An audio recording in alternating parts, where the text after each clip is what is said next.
Good morning all of you and welcome back to online classes of Maharana Pratap. हमारा chapter चल रहा है from trade to territory. उसी का नेक्स्ट पैराग्राफ है arrival of the British India company. British India company कब आई India में, कैसे आई, उसके बारे में डिस्कस करेंगे हम। Queen Elizabeth first of England granted a formal royal charter to London merchant trading to East Indies, hoping to break the Dutch monopoly of the spice trade in what is now Indonesia.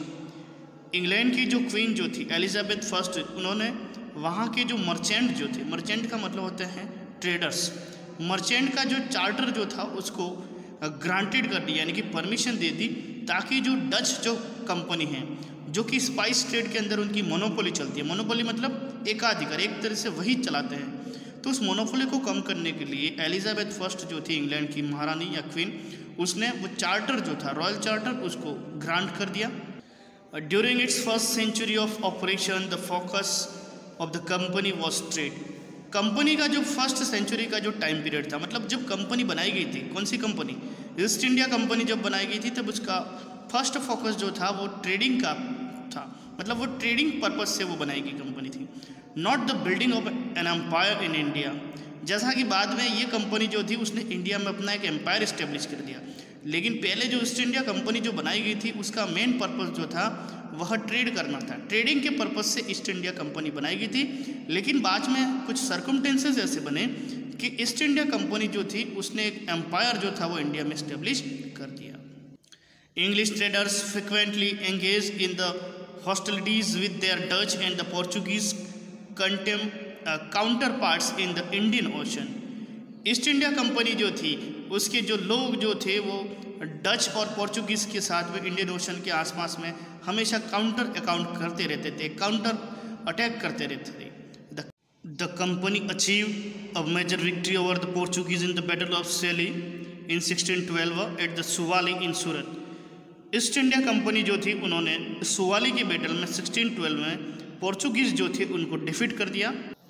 The company decided to explore the facility of gaining territorial foothold in the main in India with the official sanction from the both Britain and the Mughal empire and the requested that the crown launch diplomatic mission. अब company ने decide किया कि वो अपनी जो territory जो area है या अपने जो पैर जो हैं वो इंडिया में और मजबूत करना चाहते हैं। इस वजह से उन्होंने दोनों जगह से मीन्स ब्रिटेन से और यहाँ के जो मुगल एम्परर जो थे दोनों से उन्होंने परमिशन लेटर ले लिया, एक तरह से उनको इंडिया में ट्रेड करने की परमिशन मिल गई।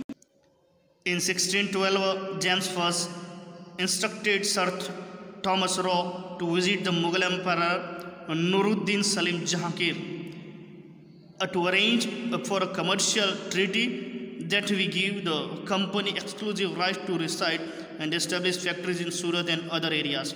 1612 में ब्रिटेन के जो प्रिंस जो थे जेम्स फर्स्ट, उन्होंने एक एम्बेसडर सर टॉमस रॉय जो नाम का व्यक्ति था, उस सर टॉमस रॉय को जहांगीर की कोर्ट में भेजा ताकि वो यहाँ से मुगल एम्परर जहांगीर से परमिशन ले सके और इंडिया में अपनी जो फैक्ट्रीज जो है सूरत में और इंडिया के अदर पार्ट में उसको इस्टेब्लिश कर सके। तो इस तरह से इंडिया में आने वाला फर्स्ट ब्रिटिशर्स जो था वो टॉमस रॉ था, जहांगीर के टाइम पीरियड में वो इंडिया आया था।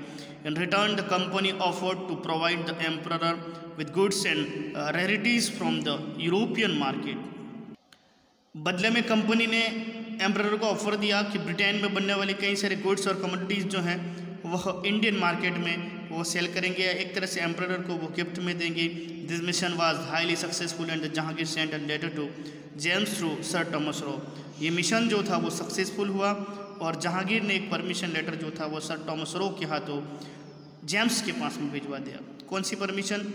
ब्रिटिशर्स चाहते थे कि वो इंडिया में उनको ट्रेड करने की परमिशन मिल जाए, इस वजह से उन्होंने टॉमस रॉ को इंडिया भेजा था और टॉमस रॉय ने वो परमिशन जहांगीर से ले ली और इसके बाद ईस्ट इंडिया कंपनी जो थी उसको इंडिया में ट्रेड करने की परमिशन मिली। The company which benefited from the imperial patronage soon expanded a commercial trading operation.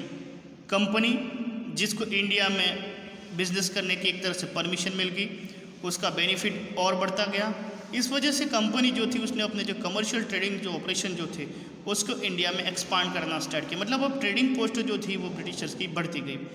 It eclipsed the Portuguese state of the India which had established bases in Goa, Chittagong and the Bombay which Portugal later ceded to the England as a part of dowry of the Catherine of Braganza on her marriage to King Charles II। जिस तरह से Britishers ने east India company बनाई थी India में trading के लिए, उसी तरह से जो पोर्चुगीज़ जो थे उन्होंने ईस्टाडो द इंडिया नाम की कंपनी बनाई थी, जिसका एरिया जो था वो गोवा, चिटगोंग और बॉम्बे के आसपास में था। लेकिन बाद में जो बॉम्बे का जो एरिया जो था वो इंग्लैंड के लोगों को एज ए डोरी मिल गया। डोरी का मतलब होता है दहेज। क्यों? क्योंकि जो वहाँ की जो पोर्चुगीज़ की जो प्रिंसेस जो थी कैथरीन ऑफ ब्रैगंजा, उसकी शादी जो थी उसकी शादी इंग्लैंड के चार्ल्स सेकंड से हो गई। इस वजह से बॉम्बे जो था वो पोर्चुगीज़ ने ब्रिटिशर्स को एज ए डोरी में गिफ्ट किया था।